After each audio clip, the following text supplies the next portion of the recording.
365-day Bible read. Today we're going to be reading from Genesis chapters 46, 47, and 48. And then we'll do the Bible study for those chapters. And then we'll go on over to the New Testament and we'll read Matthew chapter 14, verse 22 through 36. And then we'll do the Bible study for Matthew chapter 14, verse 22 through 36. Yesterday we did read Matthew 14, verse 1 through 21, and we did the Bible study for that half of Matthew chapter 14. Alrighty, so I'm gonna get started because my daughter went to sleep a little earlier than nap time, so she may wake up a little earlier. My son still went to sleep like at nap time, but yeah, she may wake up a little earlier. She's been doing that the past few days. She's eating different foods now, so she'll eat and then just fall out. So yeah, I don't like stop them from sleeping when they want to go to sleep. I just let them sleep. But all right, so I'm gonna get started so I can get through this. Okay. Genesis 46. Joseph brings his family to Egypt. So Israel took his journey with all that he had and came to Beersheba and offered sacrifices to the God of his father Isaac. And God spoke to Israel in visions of the night and said, "Jacob, Jacob." And he said, "Here I am." Then he said, "I am God, the God of your father. Do not be afraid to go down to Egypt, for there I will make you into a great nation. I myself will go down with you to Egypt, and I will also bring you up again. And Joseph's hand shall close your eyes." Then Jacob set out from Beersheba. The sons of Israel carried Jacob, their father, their little ones, and their wives in the wagons that Pharaoh had sent to carry him. They also took their livestock and their goods, which they had gained in the land of Canaan, and came into Egypt, Jacob and all his offspring with him, his sons and his sons' sons with him, his daughters and his sons' daughters. All his offspring he brought with him into Egypt. Now these are the names of the descendants of Israel who came into Egypt: Jacob and his sons, Reuben, Jacob's firstborn, and the sons of Reuben, Hanok, Palu, Hezron, and Carmi. The sons of Simeon, Jemuel, Jamin, Ohad, Jachin, Zohar, and Shaul. The son of a Canaanite woman, the sons of Levi, Gershon, Gahath, and Merari. The sons of Judah, Ir, Anan, Shelah, Perez, and Zerah. But Ir and Anan died in the land of Canaan, and the sons of Perez were Hezron and Hamuel. The sons of Issachar, Tola, Puva, Yob, and Shimron. The sons of Zebulun, Sered, Elon, and Jalil. These are the sons of Leah, whom she bore to Jacob in Padanaram, together with his daughter Dinah. Altogether, his sons and his daughters numbered 33. The sons of Gad, Ziphion, Hagi, Shuni, Esban, Eri, Arodi, and Areli. The sons of Asher, Imnah, Ishva, Ishvi, Beriah, with Sarah, their sister. And the sons of Beriah, Heber, and Malchil. These are the sons of Zilpah, whom Laban gave to Leah his daughter, and these she bore to Jacob. 16 persons. The sons of Rachel, Jacob's wife, Joseph and Benjamin. And to Joseph in the land of Egypt were born Manasseh and Ephraim, whom Asenath, the daughter of Potiphera, the priest of On, bore to him. And the sons of Benjamin, Bela, Becher, Ashbel, Gera, Naaman, Ehi, Rosh, Muppim, Huppim, and Ard. These are the sons of Rachel, who were born to Jacob, 14 persons in all. The son of Dan, Hushim. The sons of Naphtali, Jaziel, Guni, Jezer, and Shelam. These are the sons of Bilhah, whom Laban gave to Rachel his daughter, and these she bore to Jacob, 7 persons in all. All the persons belonging to Jacob who came into Egypt, who were his own descendants, not including Jacob's sons' wives, were 66 persons in all. And the sons of Joseph who were born to him in Egypt were 2. All the persons of the house of Jacob who came into Egypt were 70. Jacob and Joseph reunited. He had sent Judah ahead of him to Joseph to show the way before him in Goshen, and they came into the land of Goshen.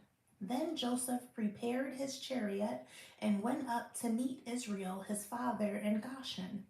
He presented himself to him and fell on his neck and wept on his neck a good while. Israel said to Joseph, "Now let me die, since I have seen your face and know that you are still alive." Joseph said to his brothers and to his father's household, "I will go up and tell Pharaoh and will say to him, 'My brothers and my father's household, who were in the land of Canaan, have come to me. And the men are shepherds, for they have been keepers of livestock, and they have brought their flocks and their herds and all that they have. When Pharaoh calls you and says, "What is your occupation?" you shall say, "Your servants have been keepers of livestock from our youth even until now. Both we are our fathers, in order that you may dwell in the land of Goshen. For every shepherd is an abomination to the Egyptians." Chapter 47. Genesis chapter 47. Jacob's family settles in Goshen. So Joseph went in and told Pharaoh, "My father and my brothers, with their flocks and herds, and all that they possess, have come from the land of Canaan. They are now in the land of Goshen." And from among his brothers he took 5 men and presented them to Pharaoh. Pharaoh said to his brothers, "What is your occupation?" And they said to Pharaoh, "Your servants are shepherds, as our fathers were." They said to Pharaoh, "We have come to sojourn in the land, for there is no pasture for your servants' flocks, for the famine is severe in the land of Canaan. And now, please, let your servants dwell in the land of Goshen." Then Pharaoh said to Joseph, "Your father and your brothers have come to you. The land of Egypt is before you. Settle your father and your brothers in the best of the land. Let them settle in the land of Goshen. And if you know any able men among them, put them in charge of my livestock." Then Joseph brought in Jacob his father and stood him before Pharaoh. And Jacob blessed Pharaoh. And Pharaoh said to Jacob, "How many are the days of the years of your life?" And Jacob said to Pharaoh, "The days of the years of my sojourning are 130 years. Few and evil have been the days of the years of my life, and they have not attained to the days of the years of the life of my fathers in the days of their sojourning." And Jacob blessed Pharaoh and went out from the presence of Pharaoh. Then Joseph settled his father and his brothers and gave them a possession in the land of Egypt, and the best of the land in the land of Rameses, and Pharaoh had commanded, as Pharaoh had commanded. And Joseph provided provided his father, his brothers, and all his father's household with food according to the number of their dependents. Joseph and the famine.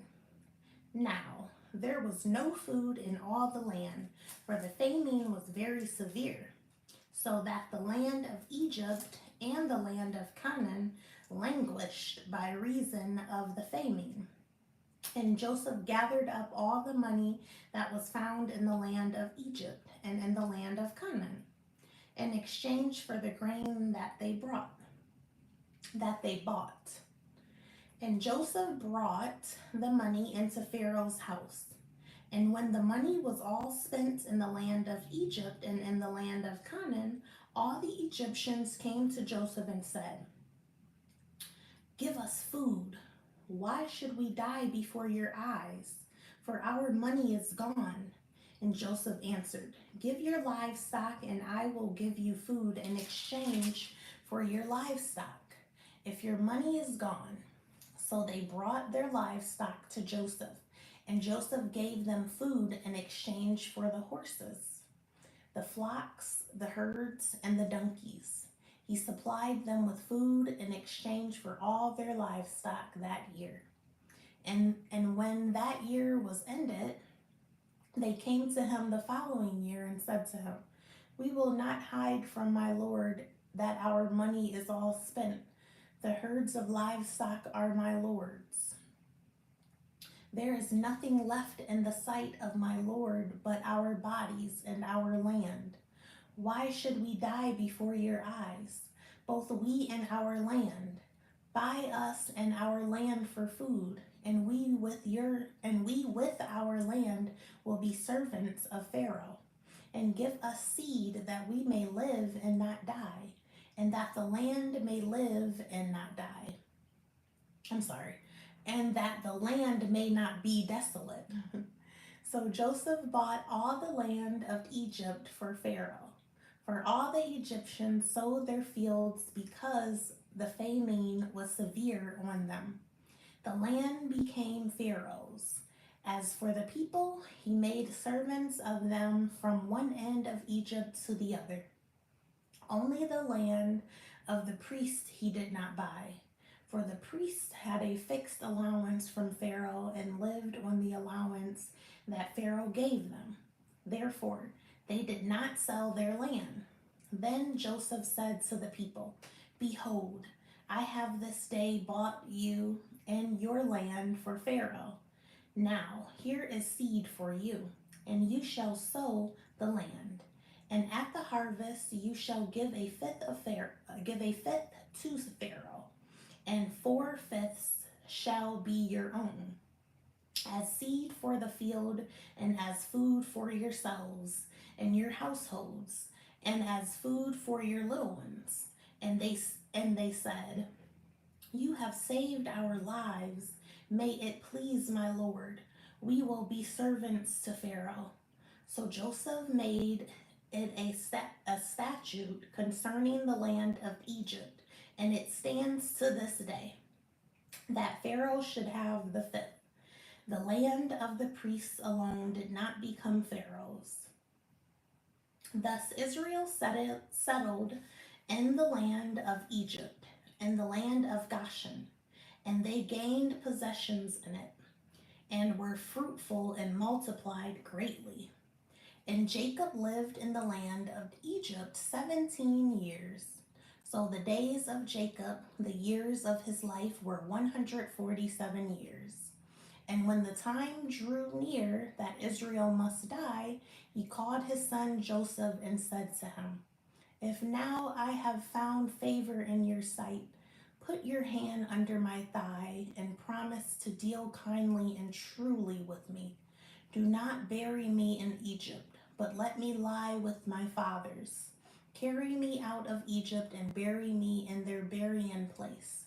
He answered, "I will do as you have said." And he said, "Swear to me." And he swore to him. Then Israel bowed himself upon the head of his bed. Genesis chapter 48. Jacob blesses Ephraim and Manasseh. After this, Joseph was told, "Behold, your father is ill." So he took with him his two sons, Manasseh and Ephraim.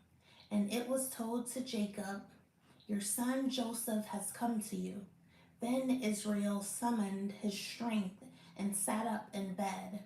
And Jacob said to Joseph, "God Almighty appeared to me at Luz in the land of Canaan and blessed me and said to me, 'Behold, I will make you fruitful and multiply you, and I will make of you a company of peoples, and will give this land to your offspring after you for an everlasting possession.'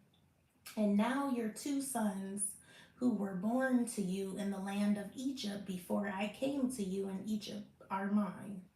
Ephraim and Manasseh shall be mine, as Reuben and Simeon are, and the children that you fathered after them shall be yours. They shall be called by the name of their brothers and their inheritance. As for me, when I came from Padan, to my sorrow, Rachel died in the land of Canaan on the way, when there was still some distance to go to Ephrath. And I buried her there on the way to Ephrath, that is Bethlehem. When Israel saw Joseph's sons, he said, 'Who are these?' Joseph said to his father, 'They are my sons, whom God has given me here.' And he said, 'Bring them to me, please, that I may bless them.' Now the eyes of Israel were dim with age, so that he could not see. So Joseph brought them near him, and he kissed them and embraced them. And Israel said to Joseph, 'I never expected to see your face, and behold, God has let me see your offspring also.' Then Joseph removed them from his knees, and he bowed himself with his face to the earth. And Joseph took them both, Ephraim in his right hand toward Israel's left hand, and Manasseh in his left hand toward Israel's right hand, and brought them near him.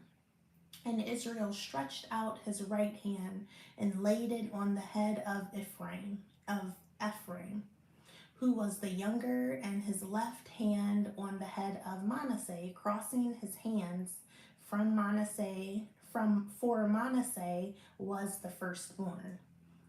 And he blessed Joseph and said, 'The God before whom my fathers Abraham and Isaac walked, the God who has been my shepherd all my life long to this day, the angel who has redeemed me from all evil, bless the boys, and in them let my name be carried on in the name of my fathers Abraham and Isaac, and let them grow into a multitude in the midst of the earth.'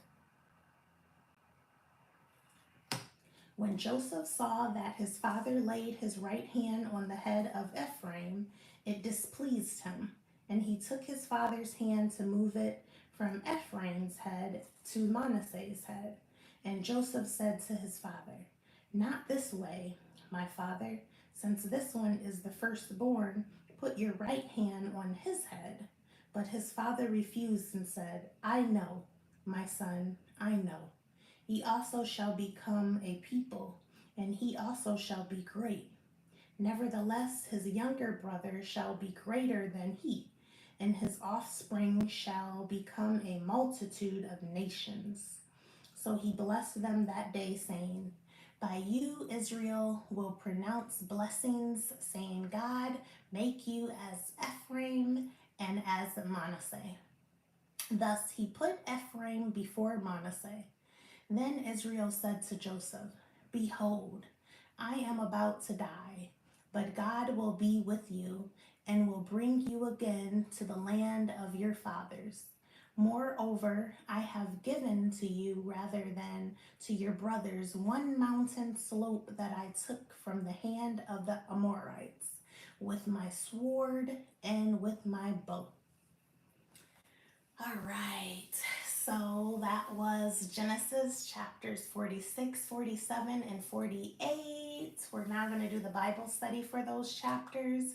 We only have 2 more chapters of Genesis, and we'll be moving on to Exodus. That is so exciting. We'll be finishing our first book of the Bible tomorrow. So, yes, let's get started with this Bible study. So exciting. All right. Genesis chapter 46 Bible study. Who spoke to Jacob in a dream after his sons returned from Egypt? God spoke to Jacob in a dream. What did he tell Jacob? Jacob was told to go to Egypt. He will have many descendants there. To what land did Jacob and his family go? Jacob and his family settled in the land of Goshen. How many descendants of Jacob came to Egypt? There were a total of 70 descendants of Jacob in Egypt. Chapter 47 Bible study. Genesis chapter 47 Bible study. When money ran out in the land of Egypt, how did the people pay Joseph for their grain? People paid with their livestock when money ran out. When this ran out, how did the people pay for the grain? After livestock ran out, people sold their land to Joseph. What law did Joseph implement? Joseph implemented a law that 1/5 of all the harvest shall be given to Pharaoh. How long did Jacob get to be with Joseph before he died? 17 more years. What did Jacob ask Joseph to promise him upon his death? Jacob requested not to be buried in Egypt, but to be buried with his fathers. All right, Genesis chapter 48 Bible study. Who were Joseph's 2 sons? Manasseh and Ephraim were Joseph's 2 sons. What did they become to Jacob? Joseph's sons became as Jacob's own sons. Which of Joseph's sons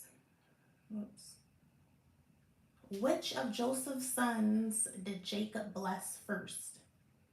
Jacob blessed Ephraim, the youngest, first. What was Jacob's blessing for Joseph? Joseph was blessed with 1 portion above his brothers.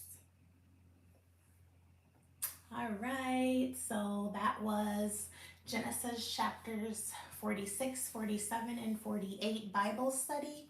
And I'm now going to read, where we're going to finish Matthew chapter 14 by reading verse 22 through 36. And then we'll do the Bible study for that after. Yesterday we read Matthew 14 verse 1 through 21 and did the Bible study for that portion of it. So today we're going to finish up by reading Matthew 14 verse 22 through 36. And then the Bible study for that, which is only 1 question. So I may go over the entire Bible study, like the few questions from yesterday's of the chapter, and then the one from today's portion of the chapter. Yeah, because it seems like my babies aren't waking up. That's good. I keep checking the baby cam just to make sure. So yes, okay, let me hurry and get going. Jesus walks on the water. Immediately, he made the disciples get into the boat and go before him to the other side, while he dismissed the crowds. And after he had dismissed the crowds, he went up on the mountain by himself to pray. When evening came, he was there alone, but the boat by this time was a long way from the land, beaten by the waves, for the wind was against them. And in the fourth watch of the night he came to them, walking on the sea. But when the disciples saw him walking on the sea, they were terrified and said, "It is a ghost." And they cried out in fear. But immediately Jesus spoke to them, saying, "Take heart, it is I. Do not be afraid." And Peter answered him, "Lord, if it is you, command me to come to you on the water." He said, "Come." So Peter got out of the boat and walked on the water and came to Jesus. But when he saw the wind, he was afraid, and beginning to sink, he cried out, "Lord, save me." Jesus immediately reached out his hand and took hold of him, saying to him, "Oh, you of little faith, why did you doubt?" And when they got into the boat, the wind ceased, and those in the boat worshipped him, saying, "Truly you are the Son of God." Jesus heals the sick in Gennesaret. And when they had crossed over, they came to the land of Gennesaret. And when the men of that place recognized him, they sent around to all that region and brought to him all who were sick, and implored him that they might only touch the fringe of his garment, and as many as touched it were made well.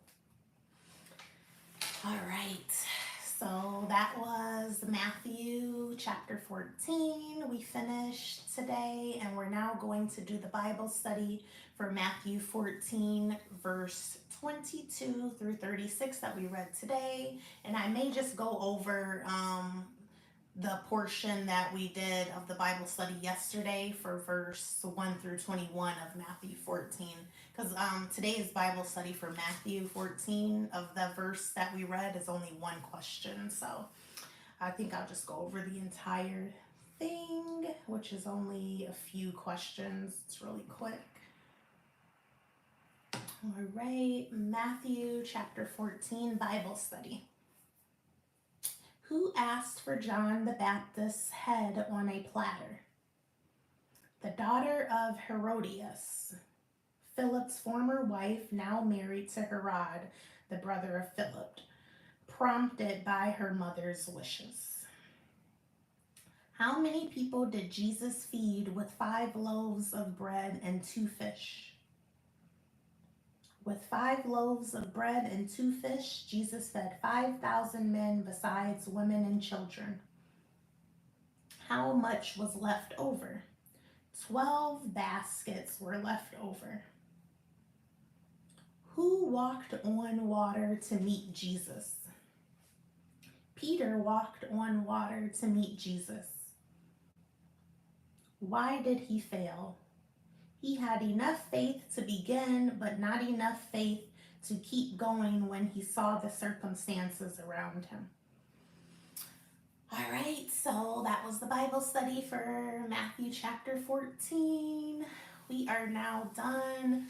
I like what I just read. It says he had only enough faith to begin, but not enough faith to keep going when he saw the circumstances around him. That's like us people today. Like, we'll set out to do something and we'll believe in it. We'll see us like accomplishing it and, finishing it and, succeeding in it. We'll see that vision. But once we set out to do it and start it, it's like we'll get, we'll just start feeling like, oh, okay, this is harder than I thought, or oh my goodness, this is just more than I thought. I didn't know that it would be this way. I don't think that I can go on, or, this person is saying this and this person is feeling this, and, all of this stuff is coming up, and, then people will just stop. They'll give up and stop before they even finish. And it's like you're that close to the finish line, and it's like you let things that people are saying around you, or you're letting just the circumstances of your life just stop what you feel as though you can accomplish, which you can accomplish it. If you get that vision and you set out to do it, God is going to see you through.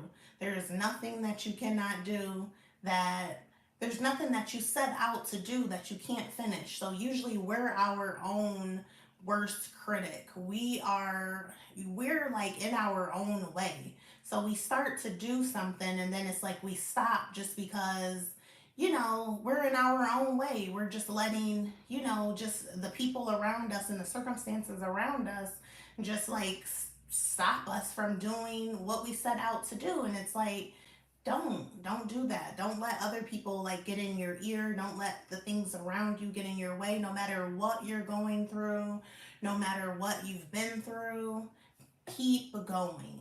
Keep going, keep going, keep going. And a lot of times people tell you like what can't be done because they feel like they can't do it. Or maybe they tried to do something and it didn't work out for them.